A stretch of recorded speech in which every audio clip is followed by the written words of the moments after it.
Hola, hola, hola, ¿cómo están? Qué gusto estar de vuelta con todos ustedes. Como siempre, todos los jueves a las 18:30 nos estás viendo por Telecentro, por Canal 16 de Telecentro. Les recordamos que ahora es a las 18:30, tenemos media hora más tarde el programa, pero en realidad porque tenemos un programa de 1 hora y media, con lo cual hemos sumado media hora más a nuestro programa. Y como siempre te decimos, si te gustó el programa y lo querés recomendar, se lo podés recomendar a alguien para que lo vea en la repetición. La repetición es los días miércoles, o sea que tenés casi una semana para convencer a mucha gente que se ponga a ver el programa.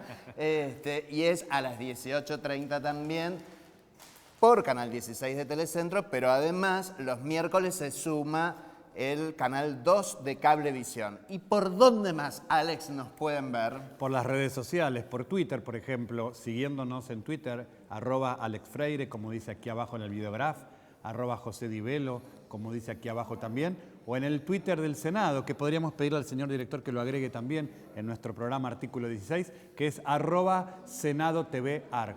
Y también en los canales de YouTube, el del Senado mismo y en el nuestro, que es Alex y José María. Claro, ahí podés ver todos los programas que hemos hecho durante estas 3 temporadas que llevamos con Artículo 16, desde que empezamos siendo una columna adentro del programa anterior, Tardes Federales, a después que empezamos a tener nuestro programa y que fuimos creciendo. Es increíble, porque pasamos primero un programa de media hora, después tuvimos un programa de 1 hora y finalmente ahora tenemos este programa de 1 hora y media. Que por supuesto agradecemos al canal y a los senadores de la Casa la valoración por nuestra tarea de asesoramiento parlamentario que ha permitido prolongar esta tarea televisiva. Así es. Y bueno, lo decimos siempre, este programa trae diferentes temáticas sobre las que hablamos en ese programa y lo que tratamos de ver es qué hemos avanzado, hasta dónde hemos llegado en la construcción de más igualdad y más inclusión en la temática del día. Pero fundamentalmente, y a lo que nos dedicamos e intentamos profundizar e intentamos que quede sobre relieve para que acá los asesores, los diputados, los senadores, pero todas las personas que nos están viendo a través de Telecentro y también de Cablevisión los días miércoles, podamos hablar de aquello que falta, aquello que hay que transitar todavía para construir esa verdadera igualdad, esa verdadera inclusión. Y acá seguramente, Alex, vos vas a querer decir algo respecto de la igualdad. Sí, por supuesto. Nosotros siempre trabajamos con la perspectiva que el propio artículo 16 de la Constitución Nacional nos señala. Somos todos y todas iguales ante la ley. Por eso estos programas de asesoramiento parlamentario con invitados y con invitadas que son personas, ciudadanos, ciudadanas que han militado leyes, que militan también el seguimiento y las implicancias de las leyes que se votan aquí en el Senado de la Nación. Desde el Salón Eva Perón, en estos capítulos de asesoramiento parlamentario para los senadores y senadoras de la Casa, con temas que no siempre transcurren en sus ámbitos privados, en sus ámbitos del despacho, en sus ámbitos públicos, y es por eso tan importante tomar nota de las voces de referentes y actores sociales.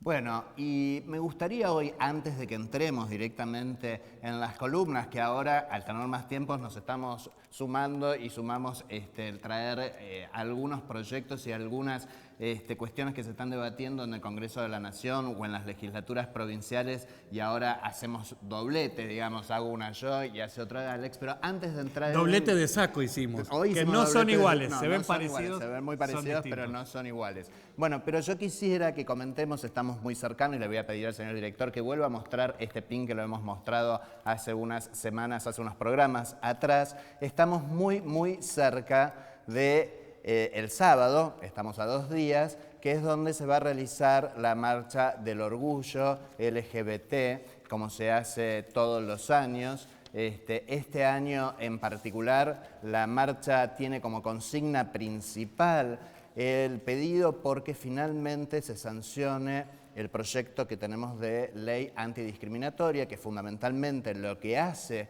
este proyecto, la ley antidiscriminatoria ya existe, pero lo que hace este proyecto es incorporar la cuestión de la identidad de género y la orientación sexual también como factores de discriminación para que justamente no sigan ocurriendo estas situaciones de discriminación y además sea un agravante en aquellas situaciones donde hay violencia, donde hay concretamente discriminación, ni que hablar donde hay situaciones como recientemente ha ocurrido con nuestra compañera y amiga que fue asesinada, Diana Zacayán. Así es, esta es la 24ª marcha, hace 24 años que marchamos. Interesante para pensar cómo la democracia va progresando, nos va convocando y cada vez somos más. Desde aquellas primeras marchas en donde los primeros no podían hacerlo como lo hacen hoy, teníamos que hacerlo con la cara tapada o sentíamos que teníamos que hacerlo con la cara tapada porque había riesgo real de pérdida de empleo, de ridiculización, de luego ser víctimas de la discriminación que justamente esta nueva marcha pide, esta ley que comentabas, la modificación de la actual ley antidiscriminatoria. Coincidimos ambos en lo necesario de incorporar estas figuras a la ley para que sea entonces marcado como un delito cuando a alguien le echan del trabajo, le insultan, como un agravante para los asesinatos, para los crímenes de odio. Hace varios años que tenemos situaciones donde estos proyectos y estas iniciativas se presentan en el Congreso de la Nación, inclusive se han logrado medias sanciones, pero no terminamos de lograr la sanción de la ley. Esperemos que ya con esta insistencia de la marcha número 24, digamos. Multitudinaria. Multitudinaria. Y en todo el país, es una marcha federal. Exactamente. Bueno, como vos decías, en aquellos primeros años éramos muy poquitos, con las caras tapadas. Así es. Y finalmente las marchas, por lo menos acá en la Ciudad de Buenos Aires, ni siquiera si sumamos las que hay en todo el país, que son un montón de marchas, superamos ese número, pero en la Ciudad de Buenos Aires superan los 150.000 personas. Y la verdad que lo que estamos haciendo, además de comentarte esto y de comentarte lo que tiene que ver con la ley antidiscriminatoria, es decir, con que se sancione finalmente el proyecto que está presentado y que le falta media sanción, es invitarlas a todos y todas. La verdad que quienes no han participado nunca de una marcha de la diversidad, de una marcha del orgullo, es una experiencia muy interesante, muy buena en cuanto a la militancia, a la política, porque es una marcha con un alto contenido militante político, pero también es una marcha donde uno disfruta muchísimo, donde también hay cuestiones para divertirse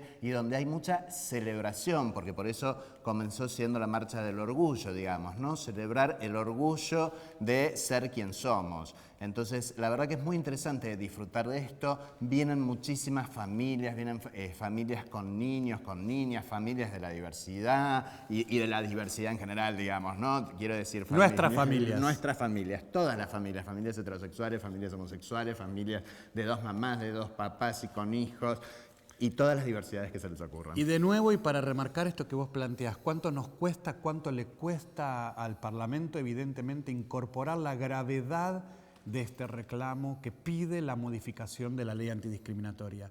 ¿Cuánto cuesta entender que decirle a alguien insultos peyorativos, expulsar a alguien del ámbito laboral, no reconocer derechos de salud, de educación, por criterios de orientación sexual e identidad de género, a pesar de las leyes con las que hemos avanzado, como la ley de matrimonio igualitario, como la ley de identidad de género, todavía hoy estas prácticas subsisten en la sociedad, persisten y evidentemente para erradicarlas, además de un proceso cultural, es necesario volcarlo en letra de ley.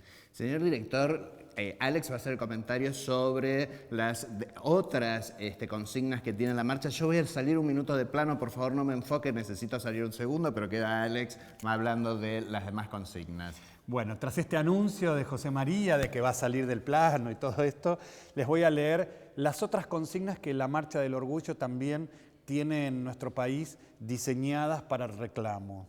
El acceso real a la salud integral, trabajo y vivienda para las personas trans. Lo hemos dicho muchas veces en estos capítulos de asesoramiento parlamentario. El 35% de las personas travestis tiene VIH.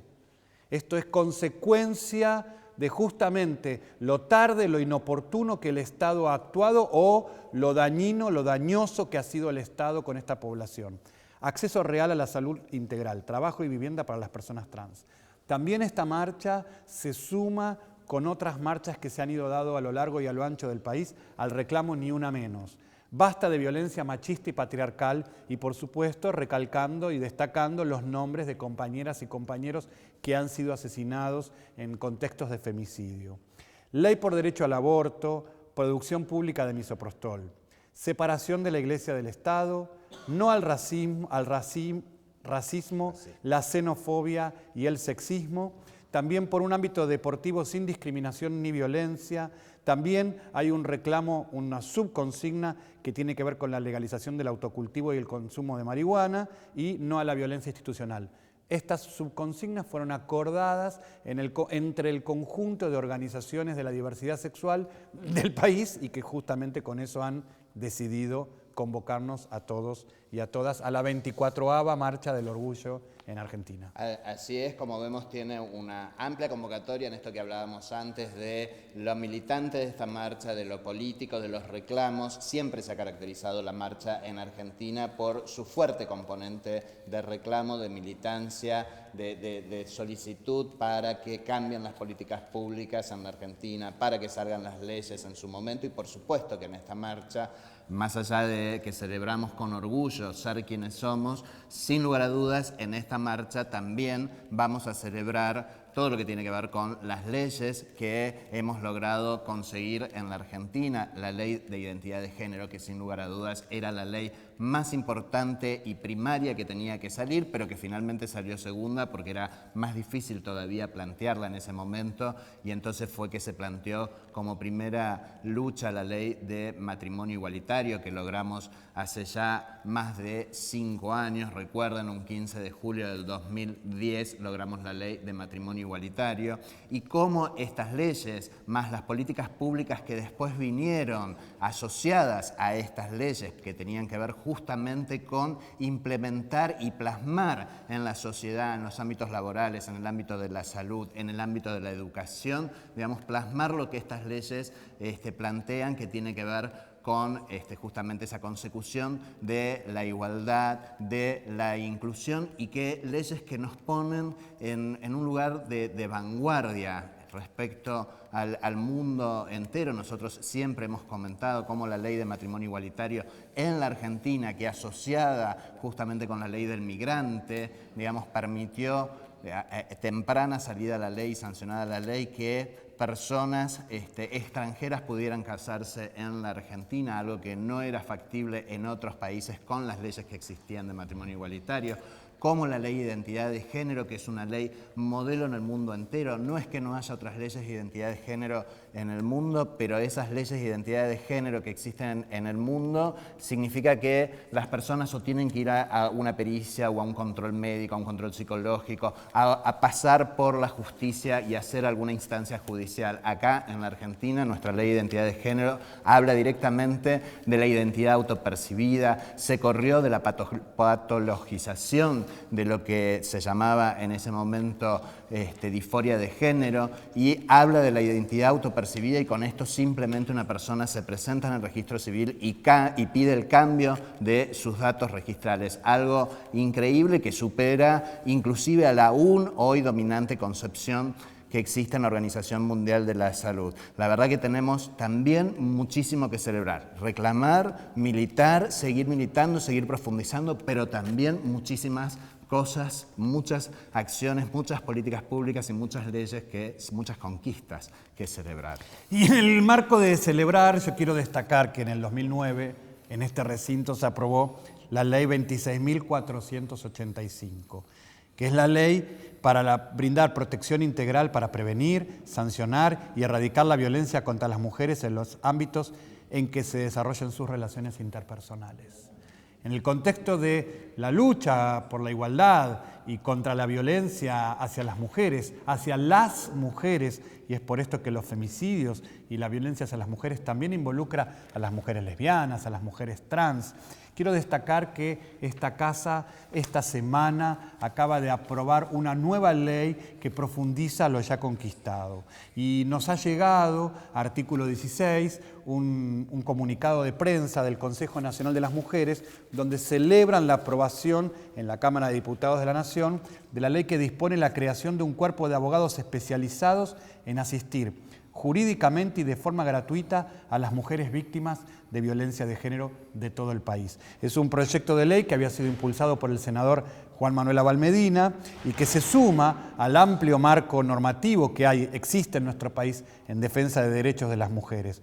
Esta ley contó con el apoyo de referentes de distintos bloques y de distintos partidos y que hay que destacar que de cada 100 casos que que son denunciados, que son llevados a la Comisaría de la Mujer, que inician un camino de reclamo por la protección de derechos y de la vida misma, la mitad quedan en el camino, justamente por la falta de acceso a la justicia que interviene cuando una mujer no tiene patrocinio jurídico gratuito experto en el tema. La experticia en el tema es fundamental. La creación de un cuerpo de abogados que dependerá directamente del Ministerio de Justicia, en articulación con otros organismos del Estado, brindará patrocinio jurídico gratuito a víctimas de la violencia machista. Lo quiero decir en el marco de lo que estabas comentando, José María, de los reclamos de la Marcha del Orgullo, de los femicidios, de los travesticidios, porque evidentemente para nuestra población también el acceso a la justicia es clave y no siempre hay abogados y abogadas que comprendan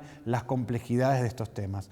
Es una garantía que esta ley ofrece y celebramos mucho la iniciativa de todas las dos casas, de la Cámara de Diputados y de la Cámara de Senadores de la Nación, por aprobar y profundizar la igualdad hacia las mujeres. Que en este caso es una ley, con lo cual, bueno, ahí tenemos profundizar la igualdad en el acceso justamente a la justicia, que es fundamental. Y yo, en el mismo marco de lo que estábamos hablando, quiero comentarles que se ha presentado una iniciativa acá en el Congreso de la Nación y esa iniciativa remite a una introducción, una modificación dentro de la ley laboral. ¿Y a qué refiere esto? Justamente refiere a incluir que no se puede discriminar en el ámbito laboral, ni siquiera en la previa, digamos, antes de ingresar al laburo, ni mientras se está en el ámbito del trabajo, a las personas de la diversidad sexual. Acá plantea de vuelta los mismos conceptos: orientación sexual e identidad de género,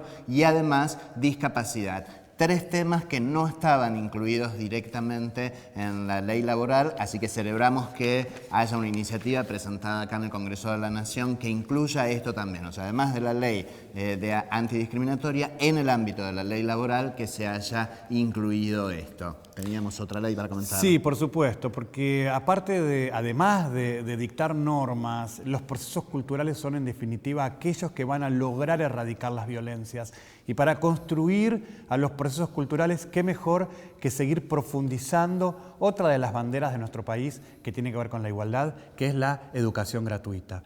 En este caso quiero comentar de otra ley que se aprobó esta semana, que es una garantía para la gratuidad de la educación universitaria. El Congreso aprobó una ley que modifica una ley anterior, que es la Ley de Educación Superior, del año 95. Esta década en la cual muchas leyes tuvieron un condimento extra, la presión del Fondo Monetario Internacional para que achiquemos lo que se considera el gasto del Estado, para seguir contribuyendo a la segmentación, a la desigualdad. Pues esta ley que el Senado de la Nación y la Cámara de Diputados de la Nación han aprobado el Senado esta semana, es una ley que hay que destacar algunos aspectos. En primer lugar, que la incorporación de algunos vices, algunos artículos permiten, por ejemplo, el artículo 2 bis establece la prohibición de establecer cualquier tipo de gravamen, tasa, impuesto, arancel o tarifa sobre las carreras de grado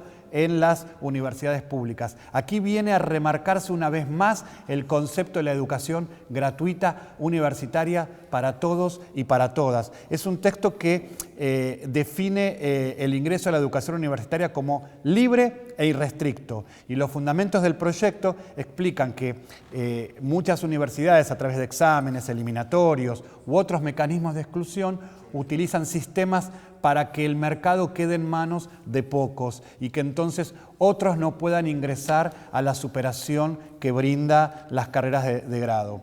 La modificación, además de esta ley que fue impulsada por la diputada Puigros del Frente para la Victoria, instala la responsabilidad del Estado sobre la educación superior. Hay un texto muy interesante que tiene la ley, déjenme buscarlo, lo tengo aquí, perdón, que es el siguiente.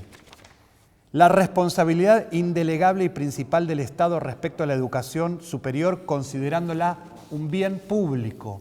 Y lo remarco porque artículo 16, aquí por Senado TV, se ve a través de redes sociales en toda Latinoamérica y otros países de habla hispana. Qué importante seguir remarcando el acceso gratuito a la educación superior que nuestro país, a diferencia de otros países en la región, sigue garantizando y considerar la educación superior como un bien público y un derecho humano. Ningún ciudadano puede ser privado del acceso a la universidad por razones personales o de origen social y hace cargo al Estado de garantizar este derecho. Es una ley que celebramos enormemente. Obviamente que celebramos. Vos estabas comentando recién lo que significaba y es cierto, nosotros recibimos mucha retroalimentación a través de las redes de muchas personas que nos ven de toda Latinoamérica. Pero yo pensaba, y no tenemos que irnos en el tiempo hacia mucho atrás, sino a unas horas. Hace unas horas en Londres hubo una manifestación masiva de estudiantes pidiendo la gratuidad de la educación superior. Miren nosotros en qué situación nos encontramos. Nosotros ya tenemos educación superior gratuita. Lo que esta ley o esta modificación de la ley vino a hacer es justamente a garantizar que eso sea así y que se mantenga en el tiempo y que no se pueda modificar por un simple decreto, digamos, sino que ya al ser ley, digamos, tiene que haber en todo caso toda de vuelta una modificación por ley y el Congreso y se tiene que someter nuevamente para que esto se pueda. O sea, que lo que estamos haciendo es garantizando la gratuidad de la educación superior. Imagínense, en la Argentina ya tenemos, hasta hace nada de tiempo atrás, solamente teníamos la primaria obligatoria más el preescolar. O sea, de los 5 a los 12 años teníamos educación obligatoria, gratuita y pública.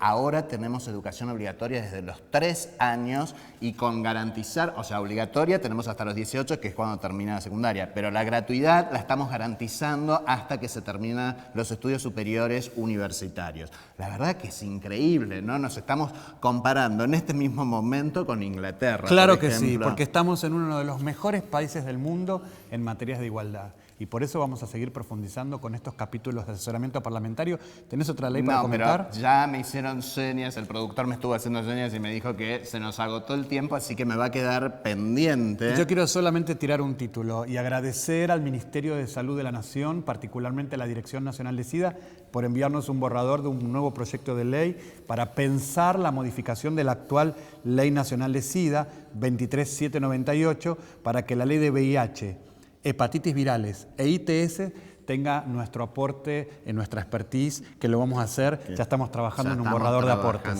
En eso, bueno, no nos queda más tiempo. Hoy vamos a hablar de cómo también hubo una ley muy importante hace poquísimo tiempo que también generó mucha más igualdad, más inclusión y que esa ley empezó a implementarse, se crearon las políticas públicas que están relacionadas con la implementación con presupuesto. De esa ley, con presupuesto exactamente. Tenemos un invitado de lujo para hablar de eso. No nos queda más tiempo, tenemos que ir al corte, así que señor director, nos vamos al corte y nos vemos enseguidita. Dale, quédate en artículo 16.